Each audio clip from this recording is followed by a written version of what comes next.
Okay, it's WrestleMania time again, and I do have the entire match lineup, and I know which nights these are taking on. That being said, I don't know exactly which order these are going to be for the nights that they're on. So, obviously, we're going to be starting with night one here. Our first night one match is the Usos exploding as Jimmy and Jey Uso take each other on. Might be doing that explode thing a bit. Anyway, right now, obviously, Jey is being pushed big time as a singles star. Jimmy may actually need a bit of a victory if he's going to have any type of singles career. You have to wonder if Solo Sikoa might get involved in this, but at the end of the day, I think Jey has all the momentum behind him. He could use the WrestleMania momentum now. He'll go over and get the victory here. Okay, so WWE doesn't exactly have a match graphic for this one up yet, but I believe it has been announced and confirmed for night one, and that is the 6-woman tag team match, Damage Control of Asuka, Kairi Sane, and Dakota Kai taking on Bianca Belair, Jade Cargill, and Naomi. I know this is not the match everyone wanted. They wanted the Cargill-Belair dream match, but I think we're going to have to wait on that. Also, it would have been nice to maybe see the Women's Tag Team Championships be defended on Mania, but again, I guess you have to get what you get here. Jade Cargill is set up to have a big push, so I do think this is going to start planting the seeds for something here. I know Bianca Belair has maybe been angling towards turning heel. I think there's an attitude in there for it. I don't know if it's necessarily going to happen, but I do think Damage Control is going to get the victory here, and we will probably get that heel turn, but it might actually be Jade Cargill. I mean, after all, I think Cargill is better suited to being a heel if you ever saw her AEW work, so yeah, I think I'm going to pick Damage Control to win there. Our next match is the Intercontinental Championship match, Walter versus Sami Zayn. Chad Gable is still trying to insert himself into this. I think, he's been standing in Sammy's corner, trying to help him a little bit, but again, just so weird this is going. Also, Damian Priest, I think a couple of times teased maybe cashing in to win the IC Championship. Look, I know Walter's title run has been going on and might be stretched a bit thin at this point. They're definitely building up to something big happening at WrestleMania, but again, because this isn't, they haven't built Sammy up to be any type of credible threat at this point, and again, Chad Gable keeps trying to insert himself into this. I'm guessing Walter retains and, maybe Gable turns on Zayn either afterwards or even costs Zayn the match. So yeah, I'm picking Walter to retain this one. Well, this one should be quick. It's Rey Mysterio and Dragon Lee taking on Santos Escobar and Dominic Mysterio. Dominic should have won last year. I don't view him as a credible threat because he lost last year. I don't care about his NXT championship thing or North American title run or whatever that was because he lost. He's always just been a loser. Exactly. If you want him to be viewed as a credible threat, he needs to beat Rey. And yeah, that's just kind of why that's blown up in his face. He needs to avenge this, and that's why I think he and Escobar are going to win this. That's really it. The match after that is the 6-way ladder match for the Tag Team Championships. Priest and Finn Balor of Judgment Day versus Mistruth versus DIY versus New Day versus A-Town Down Under versus New Catch Republic. Now, this is basically setting up because they're going to split the championships again. Like, one will go to one brand and one will go to the other. They said the match will not end until both sets of belts are pulled down, so it's perfectly set up for one team to wind up with the red belts, one team to wind up with the blue belt, basically.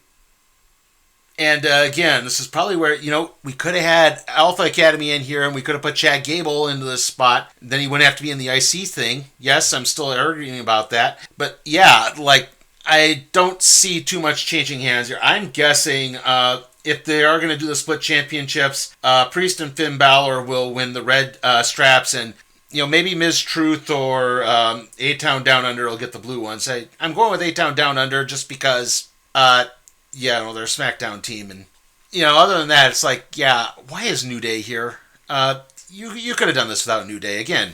Alpha Academy, someone else, the Creed brothers, all would have been more than viable candidates for this. Like I said, Judgment Day retain the red straps, and the blue straps go to A-Town Down Under.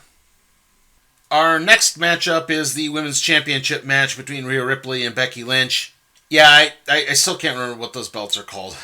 I'm still kind of confused as to that. So, yeah, Becky definitely appears to be on a mission right now. This has been a very hype match for this show.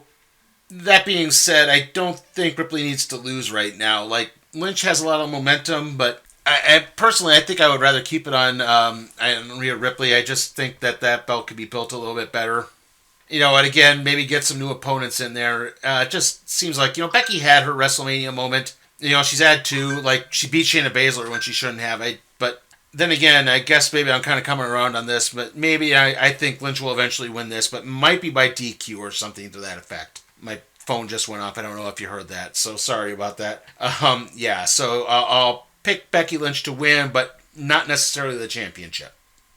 And that leads us into the last match for night one. That's, of course, the tag match between Seth Rollins and Cody Rhodes versus Roman Reigns and The Rock. So it's The Rock's first proper match in about 11 years. No, I'm not counting that squash against Eric Rowan at WrestleMania 32. I said that a couple times already. The bad guys, Rock and Roman, attacked the faces on Raw this past week, left them in a bloody heap again, after The Rock left Cody in a bloody heap last week. So they're definitely trying to look dominant, but obviously this is a point of the bloodline falling apart. I'm guessing Rollins and Rhodes win this one. I don't know if Rock's going to turn on Roman or Roman's going to turn on Rock. If I had my druthers, I would have Roman turn on The Rock. Again, people are liking the Hollywood Rock stuff right now, the heel stuff, but it's not going to last. They're going to want to cheer him eventually. They're going to cheer Rock over Roman most of the time anyway, so I'm guessing Roman Reigns turns on The Rock.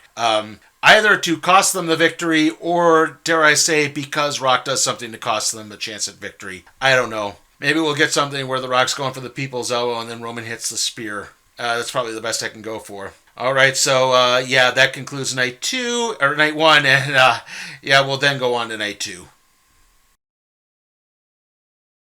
Will you please see what those boys are up to? Introducing WWF Wrestling Buddies. Wrestling Buddies from Tonka. Funk 'em, bop 'em. Wrestling Buddies are looking for action. Hey, fellas, what's going on? Nothing, Dad. Rocket!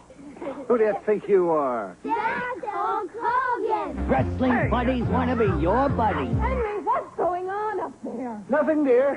WWF Wrestling Buddies, new from Tonka. Each sold separately. Yes, Mr. Mendoza. Chilled and waiting. Exquisitely prepared as always, with a little surprise for dessert. As well, sir, as well.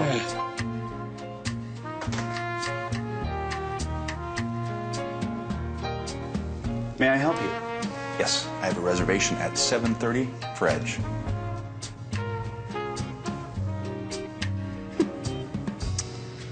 I'm afraid we don't have a reservation for an Edge. And it appears we're booked solid. Well, it looks very empty over there. So I tell you what, I think I'm hungry for something else.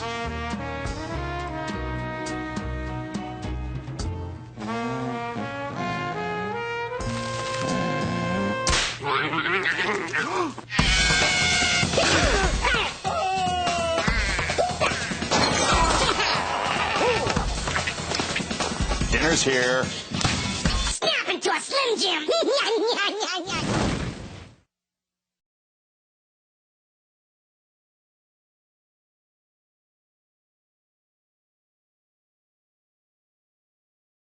Again, as we move on to night two, I don't know if these are going to exactly be the match order, but this is just kind of how I wrote it down. Our first match is going to be LA Knight versus AJ Styles. Obviously, they're really pushing LA Knight. He's proven to be quite over with the crowd. Then again, AJ Styles hasn't really won a WrestleMania match in quite a while. I mean, I think the last one was it Shane McMahon? Or was it Randy Orton? Yeah, see? No, maybe it was Shinsuke, wasn't it? No, it was over Randy Orton, wasn't it? Yeah, at WrestleMania 35. So, yeah, like I said, it's kind of been a while for him, but, I think in the end, LA Knight's going to win this one. There's not too much in depth in this. They're just angry with each other for costing each other championship shots. So, LA Knight's moreover, he gets the victory. After that, we have the six-man street fight between the Pride, that's Bobby Lashley and the Street Profits, and the Final Testament, that's Karrion Kross and the Authors of Pain. This has kind of been building for a while. Obviously, Kross and Lashley have been feuding and then, vanishing from TV for quite some time. But I think the Pride probably needs the victory here, so I'll pick them to go over. Next up, we have the triple threat match for the United States Championship, Logan Paul versus Randy Orton versus Kevin Owens. Logan Paul, as strange as it sounds, I do think has actually elevated the United States Championship. I mean, he's made it kind of appointment viewing. People don't like him being champion, which is actually generating a lot of interest. So, yeah, it's just, Randy Orton's winding his career down. Maybe Kevin Owens has a chance in this. Again, he hasn't really gotten a proper WrestleMania moment outside of, the elbow drop on Seth Rollins at WrestleMania 37 in front of no crowd. So, yeah. But in the end, I'm guessing Logan Paul probably retains. I don't really see a reason to take the championship off him at this point. He's still doing really well, and maybe he can hold on to it for a little bit longer. And now, Damage Control explodes as we have our other Women's Championship match, Io Sky versus Bayley. See, I knew I was going to use that explodes thing again. Now, obviously, with Dakota Kai turning on Bayley, the odds are really against her, so it is maybe looking a little too hopeless. I mean, let's face it, 3-on-2 is a lot easier than 4-on-1, isn't it? And again, we're talking about WrestleMania moments here, but Bayley's never really had one either. She had, that 4-way match at 33, which she won, but no one really talks about it. And then she had that 6-way match at 37, which again, no one really talks about. So this could be her time to really do something. Maybe one last defense for, I hesitate to say the old guard, but yeah, one last defense for the old guard. But then again, I think Io Sky maybe deserves a bit of a longer run herself. I think, she's done really well with the championship, and maybe taking it off her might not be the best idea. So, I think it might also come down to whether or not Becky Lynch defeats Rhea Ripley. If Ripley wins, maybe they do want to at least get one title change done. So, then case it would be Bayley. But I personally, I think Io Sky might win this one. I'm going to go with Io Sky to win. I know, I'm kind of surprised by this too. Up next is our World Championship match between Seth Rollins and Drew McIntyre. Now, I would pick McIntyre to go over, but it's still kind of unknown as to whether or not he's re-signed, or if they're just burning off injury time with him. It could be that he just needs some time away from the business for a while. I don't know. Likewise, there's the looming threat of the Damian Priest cash-in, and there are still questions as to what CM Punk is necessarily going to be able to do. I mean, obviously he's not going to compete in a full match, but yeah, and it's weird that I'm not talking at all about Seth Rollins because he's had other concerns. But yeah, my best guess is Rollins retains. Like I said, Rollins retains. Like I said, I think they want to probably set up the CM Punk feud sooner than later, and it looks like Punk's going to be cleared within about a month or so. So again, maybe just wait until that's taken care of before doing anything else. So yeah, Seth Rollins keeps the belt here. And so, it's main event time. Roman Reigns versus Cody Rhodes for the WWE Undisputed Universal Championship, Part 2, the destruction of Jared Sin. So, yeah. If Cody doesn't win this year, is he ever going to win? He'd better win it this year after everything they built up last year only to have him lose. If they don't follow through on this or do another dusty finish, I think the fans are going to be turned off. It's not 1975 anymore. You can't just put it on delay for a year and see if it works again. You can't just have him constantly do that. He has to win at some point. Fans are more savvy. They're also a bit more impatient. So, yeah, I think, again, Cody has to win this. I don't know how The Rock is going to be involved. I don't know if Stone Cold or John Cena is going to appear. Are they going to aid Cody? Are they going to maybe convince Rock something else? Who knows? But yeah, I think it has to be that Cody Rhodes wins this. There's really no other endpoint. I was wrong last year, but I can't be wrong this year. To go through it again would just be aggravating as all get out. I am not joking. I would strongly consider ending the wrestling reviews or just going strictly to Impact and AEW. I don't know how much money that would necessarily save me, but that would be pretty much the only options at that point. So yeah, again, wrap things up. Cody Rhodes wins. He really should. That's pretty much it. Hi, Louisville. This is Jerry the King Lawler. That's right, the King of Wrestling. And every Sunday morning at 11 a.m., right here on WDRB Channel 41 in Louisville, you're going to see some of the hottest wrestling action in the entire world. That's right, the USWA is coming to WDRB every Sunday morning at 11 a.m. I want you in my corner. Come and bust heads with the King right here on Channel 41 every Sunday morning at 11. Sunday morning at 11 on Fox 41. Gloria for the 1, 2, 3. Who's next? WCW Pro Power Games. Who can wrestle through 7 matches and win the belt with these 10-inch games? Hollywood Goldberg, DDP, and Sting. WCW Pro Power Games. Each sold separately, batteries not included. All right, so, the predictions video is up, finished. Well, you get what I mean, we're at the end here. So the next video is obviously going to be the recap and review for WrestleMania 40. After that, it'll be the random trade review on Justice League Task Force, The Savage Legacy, and then we'll be covering the Doctor Who specials. The catch-up reviews are still going. And then after that, it's probably going to be some Madden videos so that I can get caught up with all the football news, and hopefully, things will settle down at that point. And, not too much to say after that, really. I guess X-Men 97 will be the next TV thing I review after Doctor Who. So, that's pretty much it. Here's a recap of my predictions again. Again, in the Battle of the Usos, I like Jay over Jimmy. I like Damage Control in the 6-women tag match over Bianca Belair, Jade Cargill, and Naomi. I like Walter to retain in the Intercontinental Championship match over Sami Zayn. Dominic and Santos Escobar over Rey Mysterio and Dragon Lee.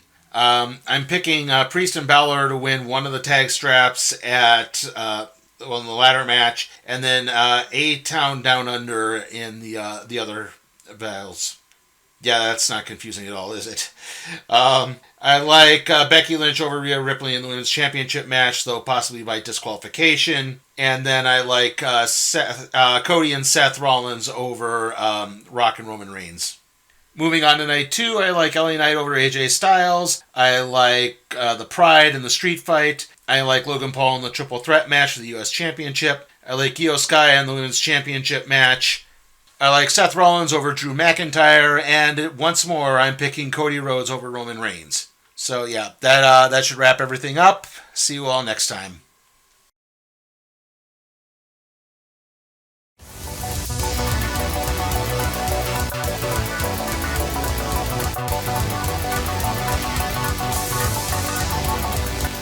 Hey guys, remember you can help me maintain and possibly even expand my professional wrestling coverage by supporting me on Patreon at patreon.com/SleepyTime for Camp Productions. Also, remember to like the video, comment, share, subscribe, and ring that notification bell.